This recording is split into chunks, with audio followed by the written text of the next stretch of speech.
bonjour, salutations. Aujourd'hui on se retrouve pour une nouvelle vidéo et on va parler du roman No et moi, mais je vais surtout vous le résumer complètement avec des spoils. Surtout si vous n'avez pas lu ce roman, quittez immédiatement cette vidéo. C'est une vidéo qui s'adresse plutôt à des personnes qui le liraient dans un cadre scolaire et qui auraient besoin de s'en souvenir avant un contrôle, ou des gens qui ne l'ont pas lu, je vous vois bien sûr. Ce n'est pas grave, ça va être un résumé très complet qui pourrait vous permettre de comprendre tout le livre sans l'avoir lu ou si vous ne vous en souvenez pas très bien. Avant de commencer cette vidéo, n'hésitez pas à vous abonner en cliquant sur la cloche des notifications, à mettre un like et à commenter, et c'est parti. Donc l'histoire de No et moi, c'est l'histoire d'une jeune fille qui s'appelle Lou Bertignac, qui a 13 ans et qui est surdouée. Elle a sauté de classe et elle est actuellement en classe de seconde, c'est le premier personnage. Donc, un jour, elle est dans son cours de SES, Sciences économiques et sociales, et son professeur, Monsieur Marin, lui demande de faire un exposé. Elle panique car elle déteste parler devant tout le monde, et elle invente quelque chose en disant qu'elle va faire un exposé sur les SDF et qu'elle va prendre le témoignage d'une jeune fille SDF, et elle doit donc en trouver une. Il se trouve que Lou adore aller à la gare, et un jour, à la gare, elle rencontre une jeune fille qui s'appelle No et qui a 18 ans, qui est une SDF, et elle va donc lui demander de participer à son projet d'exposé et elle va lui poser régulièrement des questions.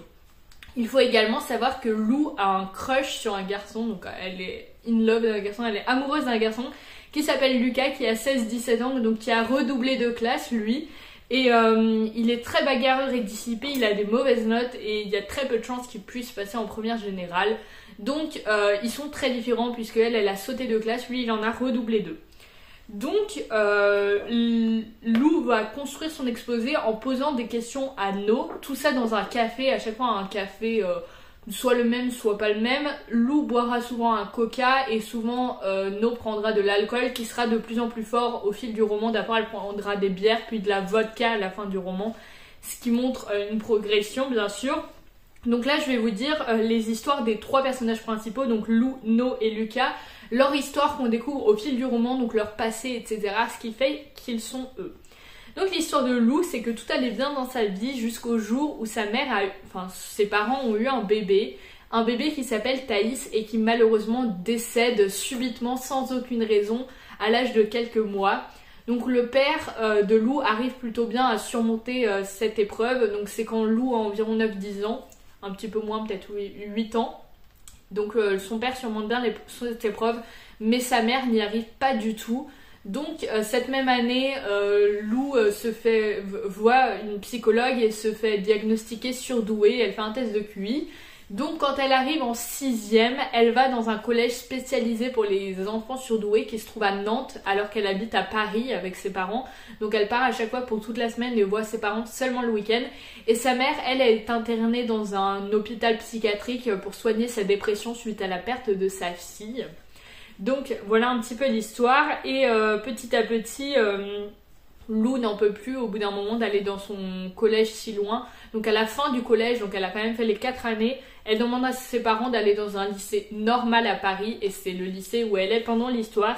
Et sa mère est toujours dépressive mais elle n'est plus internée, elle est chez elle et elle prend beaucoup d'antidépresseurs, donc un climat assez compliqué dans la famille de Lou. Pour l'histoire de No, c'est aussi très complexe, attention, il y a beaucoup de choses difficiles à entendre. No est née parce que sa mère, quand elle avait 15 ans, a été violée. Et elle a été violée dans une grange alors qu'elle rentrait chez elle. Elle n'a pas pu avorter parce que le délai était dépassé. La mère de No et No ont grandi en Normandie. Et du coup, la mère de No a abandonné son enfant chez ses parents, donc les grands-parents de No. No s'appelle Nolwenn, son prénom complet. Donc No vit chez ses grands-parents jusqu'à ce que sa grand-mère décède un jour. Elle est en train de cueillir des fruits, elle tombe de l'échelle et elle est décédée. Et donc No doit aller dans un foyer, elle est assez jeune encore à ce moment-là. Enfin d'abord, avant d'aller dans un foyer, elle a aussi vécu chez sa mère pendant un moment, mais sa mère ne voulait même pas la regarder. Et le petit copain de sa mère, il en pouvait plus et il est parti un jour et c'était encore pire. La mère de No, elle l'aimait pas du tout.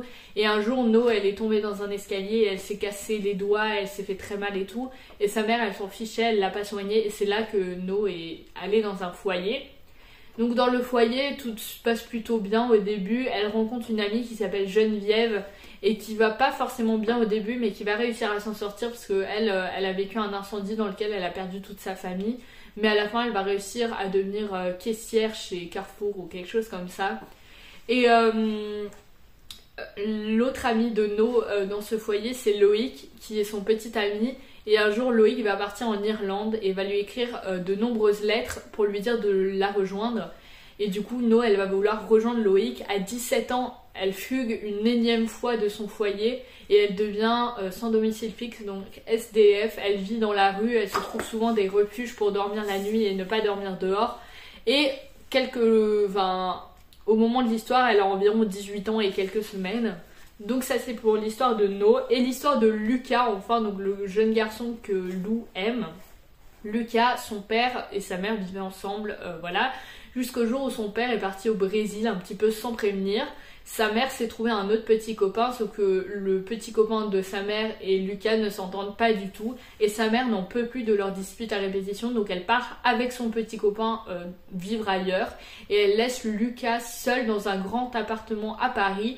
Et le seul contact qu'a Lucas, c'est les chèques que sa mère lui envoie et une femme de ménage qui passe une fois par semaine. Donc ça c'est l'histoire en gros du passé de Lou, No et Lucas.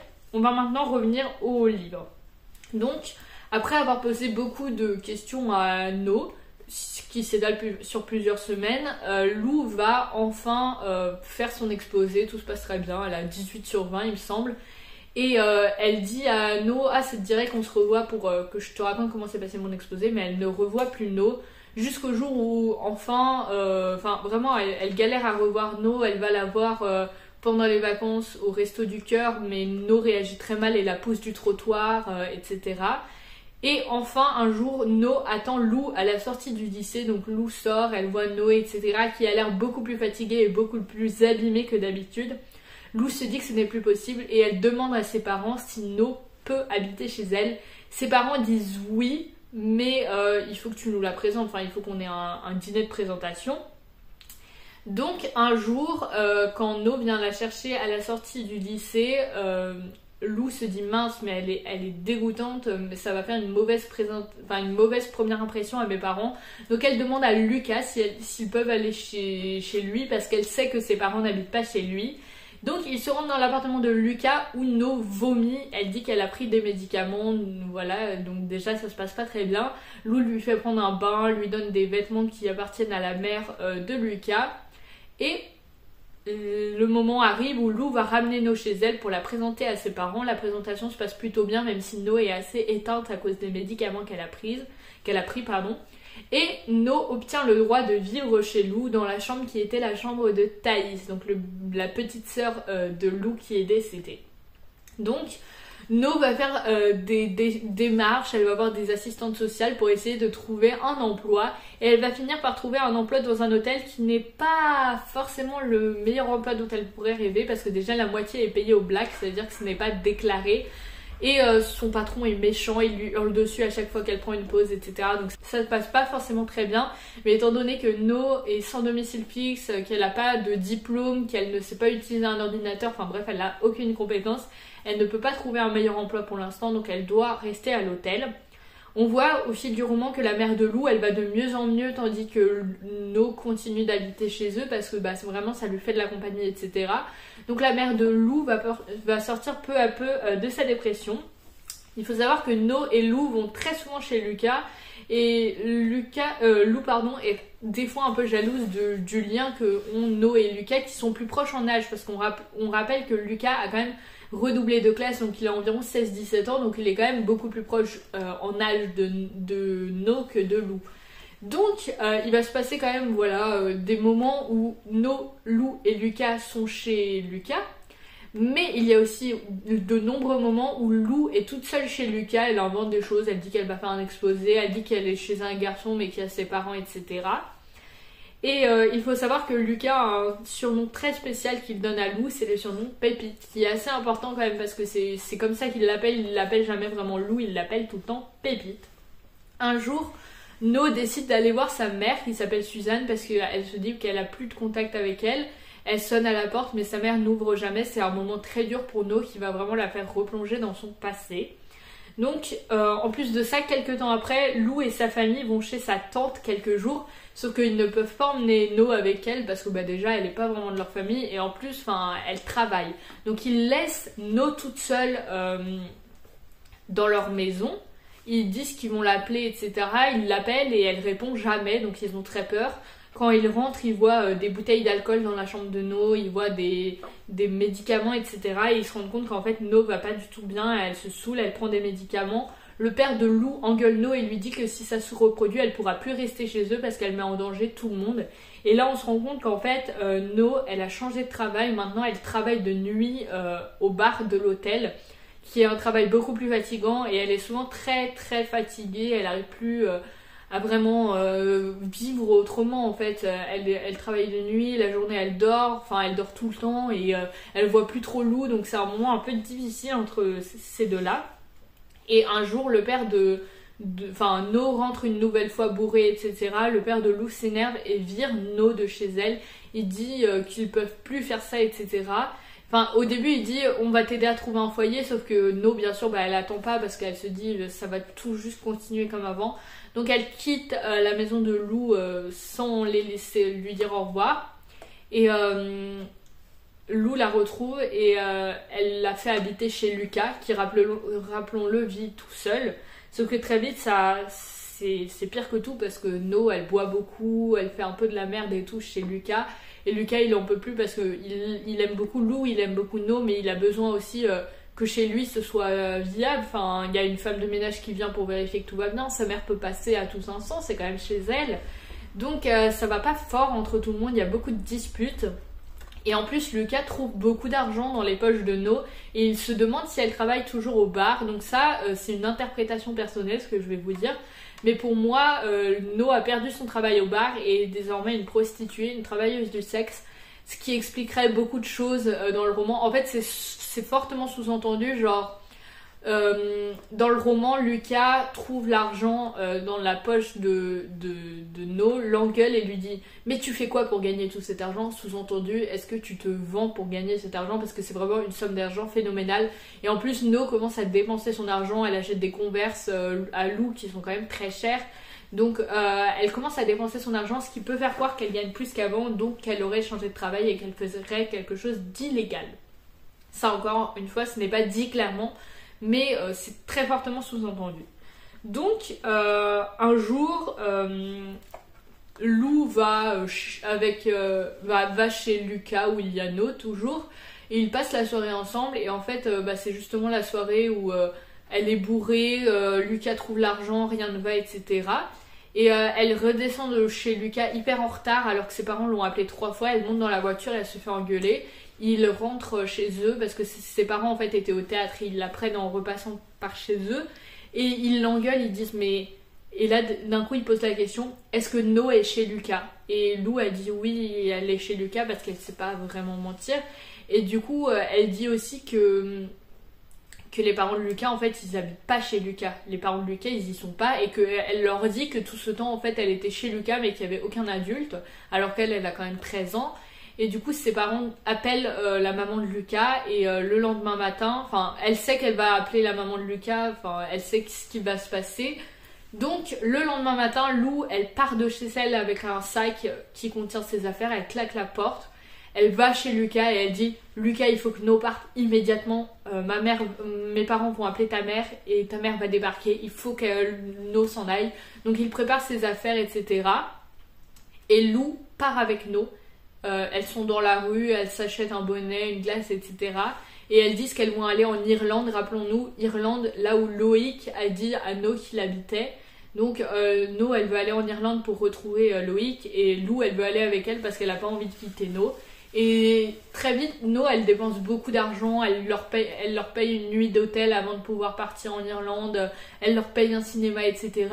Et Lou commence à se demander combien d'argent No a, mais No ne veut pas lui dire. Donc c'est quand même bizarre. Et le lendemain matin, No et Lou vont à la gare et No dit « Attends-moi ici, je vais acheter les billets de train pour aller en Irlande, voilà. » Et sans le voir en fait... Lou elle le voit pas mais No elle part avec sa valise et donc Lou elle attend Elle attend pendant plusieurs heures jusqu'à ce qu'il fasse nuit. Et elle se rend compte que No ne revient pas, en fait. No ne revient pas. Et elle se dit mince, et du coup elle rentre chez elle, elle parle avec ses parents, etc. Elle se sent abandonnée, bien sûr. Un moment plus tard, Lou et Lucas vont au supermarché où ils vont voir Geneviève, donc l'amie de No qui était au foyer avec elle et qui est devenue caissière, si vous vous en souvenez.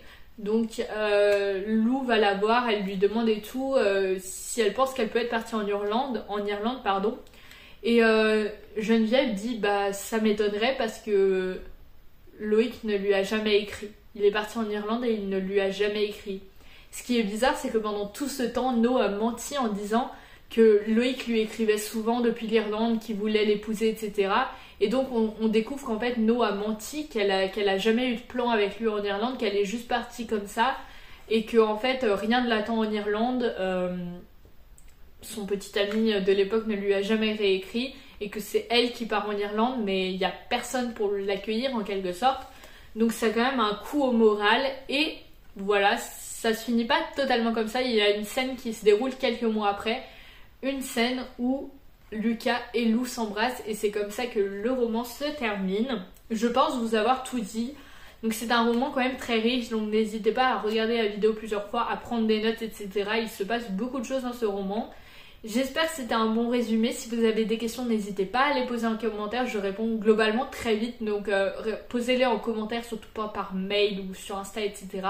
Ou je ne répondrai pas parce que c'est trop long. Mais si vous me posez des questions en commentaire, je répondrai et je spoilerai. Donc ne regardez pas les commentaires encore une fois si vous ne voulez pas être spoilé. J'espère que cette vidéo vous a plu. Si c'est le cas, n'hésitez pas à la partager à vos camarades de classe qui doivent aussi lire ce livre pour votre contrôle. Ça ne coûte rien de la partager, cette vidéo. Vous pouvez aussi vous abonner. J'ai fait d'autres vidéos résumées. J'ai fait des vidéos où je parle de livres si vous avez envie de vous mettre à la lecture. Et j'ai fait des vidéos qui parlent de plein de choses. Merci d'avoir regardé cette vidéo et voilà.